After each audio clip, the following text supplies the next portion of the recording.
This is my Viva Voce for week 8. The Viva question is, how did the British Empire shape the modern world? Although we often think of British imperialism as having a net negative impact on history, it actually unified the world and brought us into the modern age. So the British Empire unified the world culturally, politically, and through trade. So first, the British Empire unified the world culturally. One of the the cultural markers of England and English culture is their love of tea. So the English didn't always love tea. It was pretty expensive because it had to come all the way from China. But when Catherine, who was the daughter of Portugal's John IV, married Charles II, she had very expensive tastes, and so she brought her love of tea over to England, where all the aristocracy sort of adopted it as the fancy new thing to do.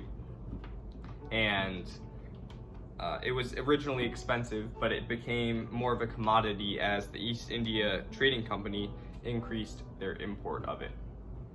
So the British, they spread their love of tea throughout their trade networks, and they helped create the sort of global trade in commodities which we appreciate today. So Henry James, who I think was born in America, but later became a citizen of Great Britain. I don't know how you say that exactly, but Henry James said, "There are few hours in life more agreeable than the hour dedicated to the ceremony known as afternoon tea." So the British also spread the English language, and this is arguably their most lasting accomplishment. So approximately 1/5 of the Earth's inhabitants speak English, and speaking English as a second language has a huge impact on overall the amount of earnings that one can have in one's life. So it's very involved in business, I guess. Other aspects of British culture that were spread were British sports. The world's most popular sports come from originally from British sports. So we have association rugby and football, which became popular in the 18th and 19th centuries, and from that we have football and soccer and all the different sorts of rugby. And also the British stool ball develops into cricket, rounders, and baseball. So the British also have had a huge impact on the arts. We have writers such as Shakespeare, Lewis, and Tolkien, and many others. And in music, we have the Beatles and Thomas Tallis. And in painting, we have painters such as John Constable and J.W. Turner. So the British also have a big impact on technology. So the development of their trade networks sort of leads to the Industrial Revolution, so that they can improve their efficiency and their trade. So Britain led the world in technology for basically between the 1700s going into the 1800s.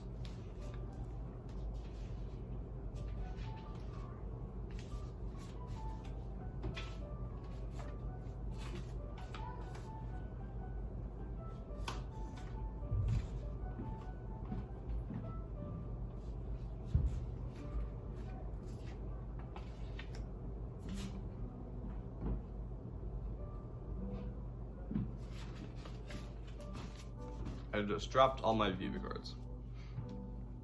So the British led the world in technology. Eventually, with the Boer War between England and the Dutch, the rest of the world began to catch up.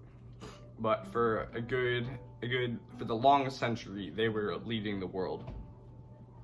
So they were the leading commercial nation in the mid 1700s.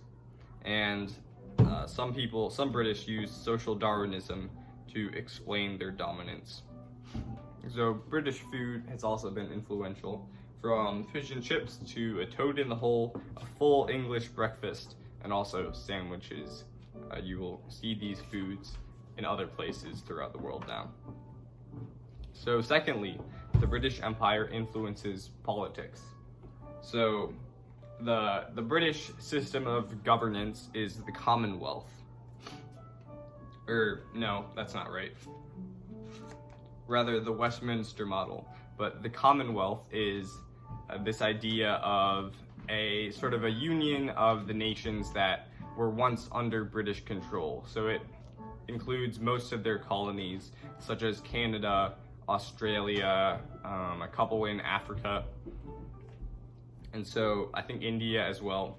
So although these nations did not remain under English rule, they still remain connected in their culture and thought it beneficial to each other to stay allied in some way. So the members of the Commonwealth unite for political and cultural reasons. So Winston Churchill once said, "Let us therefore brace ourselves to our duties, and so bear ourselves that if the British Empire and its Commonwealth last for 1,000 years, men will still say, this was their finest hour." So the Commonwealth is a lasting political alliance that is a remain of that is a vestige of the British Empire. So another political impact that the British Empire has on the world is the Westminster model of government, which is a system of governments which is in contrast to the presidential system.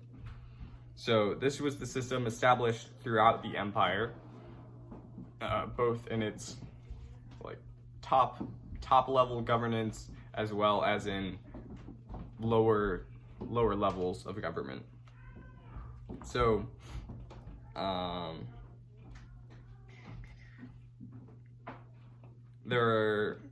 it was originally established. Some of the nations have gone to the presidential system, or some other sort of, they've merged different ideas together, but lots of them have stuck with the Westminster model. So it is a parliamentary system of government where the executive is a part of the legislative branch, and he is elected by the legislative branch. And this system has sort of a fusion of powers, sort of a fusion of executive, judicial, and legislative. And the executive operates in the name of a higher power. So they perform their duties in the name of the Queen in the case of England. And so this Westminster model is something that continued to be imposed on sort of the rest of Europe after World War I, in the Germans' Weimar Republic and the Austrian Republic, because Britain and France were the victors of World War I. So another political impact that the English have on the world because of the British Empire is on human rights. So this idea of universal human rights that everybody has emerges from British philosophers, and then it is spread by British people, in particular Anglicans. In particular, the slides say the Clapham sect.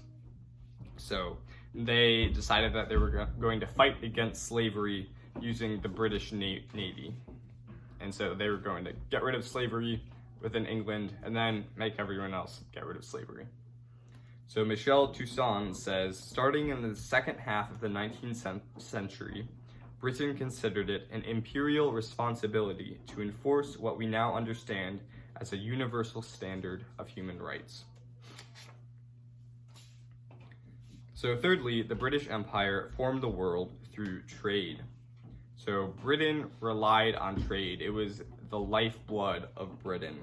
It was built on a free trade that was not tyrannical.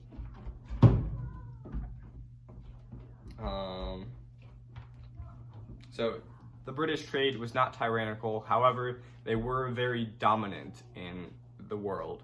So in 1830, their share of world trade was 45%, which is currently, there's no way that's going to be matched in our slightly more even political world politics today. The East India Company was highly important. They traded tea and spices with the East. And yeah, trade was very important. Trade was how the British culture was spread and their system of governance as well. So John Dryden, a prominent English poet, once said, "If blood flowing through the body kept it alive, so trade, flowing around the world, kept individual countries alive, sustained and developed their economies." So the Royal Navy also played a big part in keeping the peace and ensuring that the British interests would be upheld as opposed to the Portuguese or the Spanish or something like that. So, although we often think of British imperialism as having a net negative impact on history, it actually unified the world and brought us into the modern age. And it did this through British culture, politics, and trade. Thank you.